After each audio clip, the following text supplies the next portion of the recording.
dans le PIM Ocean Twin et on a travaillé sur le développement du jumeau numérique de l'océan cette semaine. Donc on a eu une semaine de présentation avec différents acteurs sur ses enjeux, son développement à la fois sur les aspects techniques mais aussi éthiques et différentes mises en application aussi, des aspects un peu plus théoriques également.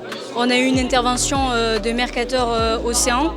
C'est l'entreprise qui a été commanditée par l'Union européenne pour réaliser un jumeau numérique de l'océan.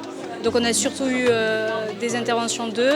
On a aussi un expert de l'IA qui nous a présenté son travail et en quoi les outils qu'il développe ils sont utiles au jumeau numérique. On a eu une experte du jumeau numérique qui nous a présenté en général ce qu'était un jumeau numérique. Ses avantages et ce qui visait. Ensuite, on s'est interrogé sur les limites du jumeau numérique de l'océan, ses avantages et on a cherché à définir ce que c'était, ce qui n'était pas évident parce qu'il n'y a déjà pas une définition très, très claire de ce qu'est le jumeau numérique.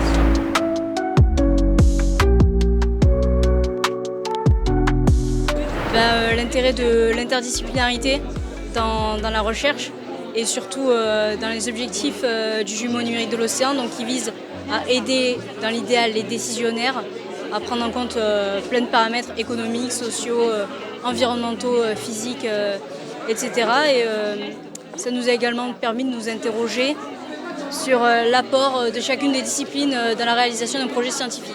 Enfin, en tant que futur scientifique, c'est intéressant de s'interroger sur l'interface politique et sciences. Le jumeau numérique, ça existe depuis plusieurs dizaines d'années, sur des thématiques plus industrielles et aérospatiales. Et la question, ça a surtout été de le transposer, enfin de voir qu'au final, la transposition à l'océan, c'est plus une décision politique et qui n'était pas forcément attendue de la science.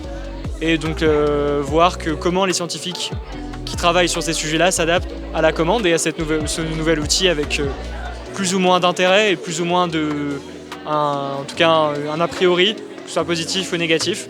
Donc ça donne un peu un aspect aussi un peu controverse à un sujet au final d'actualité qui est en cours de développement. Voilà.